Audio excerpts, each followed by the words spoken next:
Good morning, everyone. This is Carl F. Rose recording from Bedford, Pennsylvania. And I'm looking at the article by Mike O'Hara um, on tomorrow's game with the Lions and the Seahawks. Um, let's start off with the bad news, which really isn't too bad as far as I'm concerned. But anyway, looks like the Lions won't have um, Taylor Decker on the offensive line, and they won't have Paschel on the defensive line.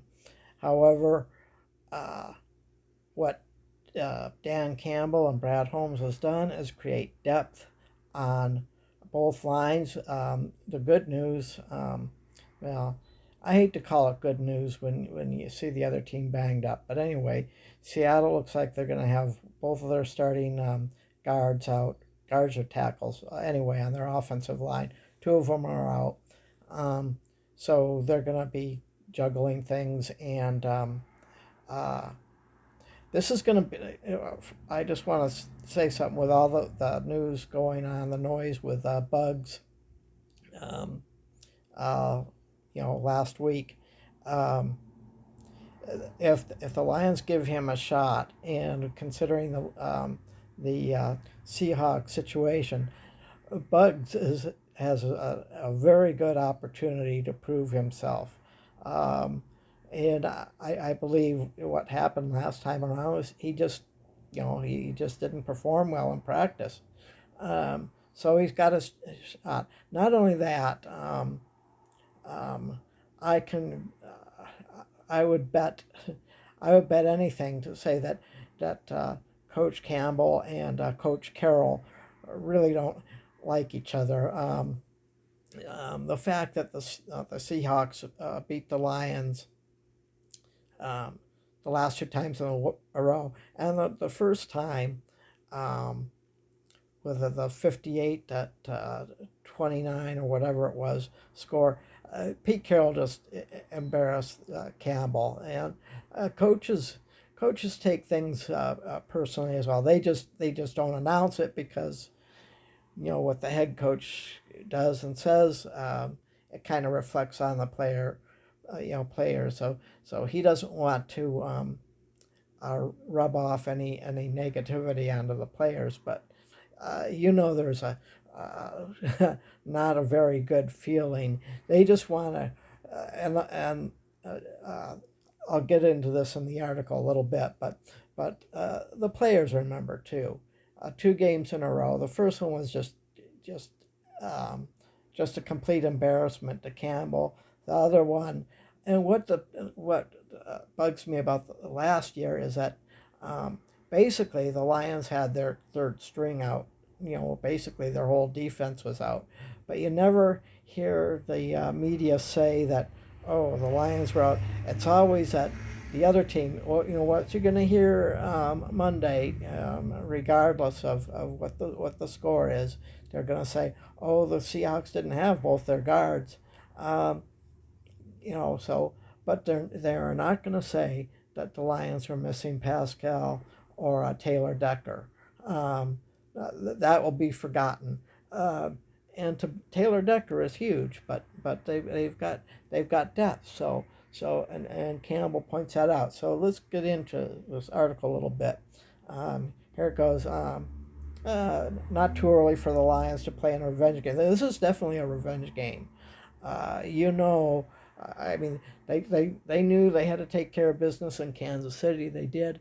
Now they're just licking their chops. Regardless of whatever the Seahawks situation was, the Lions were going to be hungry for this game anyway. So um, I believe even if the two guards for Seattle were in, I think the Lions would be more than determined to win the game anyway. But anyway, um, here's what Goff had to say. We remember, Goff said after practice on Tuesday, they've beaten us 2 years in a row. We remember, and we want to get our shot back. And I believe they will. They're coming off a loss. We're ready for a good fight. Yeah, it's going to be a fight. Um, and here we go. The Seahawks beat the Lions 51-29. in week 17 and 21. That was the Goff's first season there. Then last year's game, where basically the Lions basically had their practice squad out there, is what was going on. 48 to 4. Not only that, Aaron Glenn was still trying to figure out his defensive play calling. So, that's just making a lot of excuses, but basically that's what happened. The Lions defense didn't play. The offense played, but the defense didn't show up, and so the result was a loss. And Dan Campbell remembers that too, and I'm sure. And then okay, so anyway, both teams finished 9-8, and the Seahawks got the wild card spot because of the tiebreaker. Uh, that doesn't sit well with the Lions. They'll remember it. Plus, we're going into Ford Field. The fans have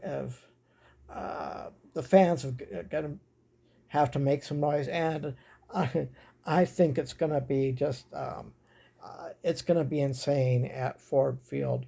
That would be a game. I would love to be at that game. I mean, the intensity is going to be unreal. Uh, I expect Gino Smith to be frustrated the entire game. But anyway, like his teammates and everyone connected with the franchise, Goff is looking forward to the atmosphere. Just like I said, it's going to be fun, Goff said. It's going to be really fun. We're coming in there 1-0. Hopefully we can go 2-0 in front of our home fans.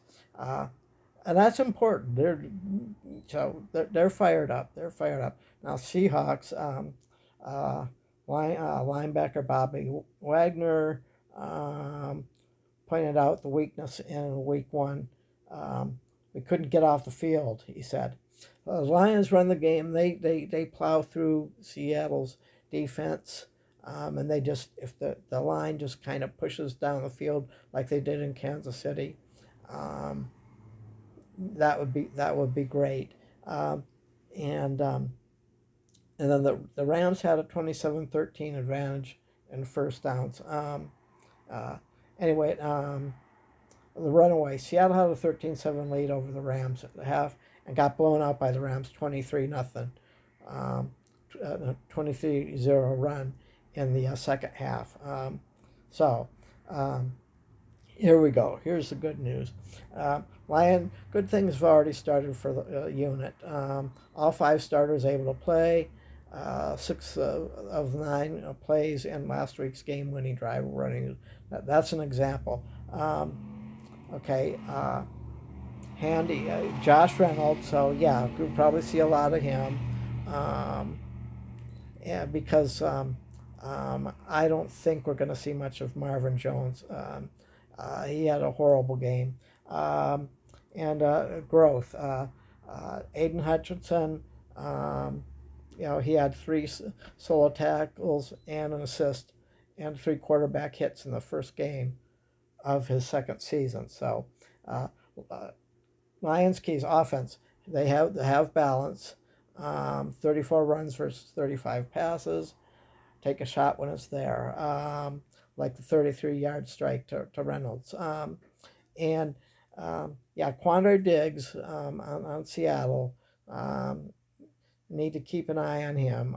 He's got 23 career interceptions, so he's going to be somewhere. So I'm sure they know that. And then again, off day for the Seahawks. Metcalf is a big, powerful wide receiver. Walker is a legitimate 1,000-yard runner. And Smith had a career year in 2022 with 30 TDs. If he did it once, he can do it again. So, yeah. So the Lions are ready for all this. And then here's what Tim Twentyman said. Lions Seahawks. Lions and their fans have been looking forward to this game since the schedule came out. Ford Field will be at peak mania. Let it rock. Big time. Lions are favored by 6, and Tim Twentyman said Lions 31, Seattle 17. I'm not going to predict a score, but I think the defense is going to score some points. Uh, look for Hutch to have a good game. He might have a game like he did in Green Bay with the picks or even fumble recoveries or something like that. And Bugs, if he plays, he's got more motivation than hell after him sitting out in Kansas City. I'm sure he's got that. So he wants to play. He wants to prove himself.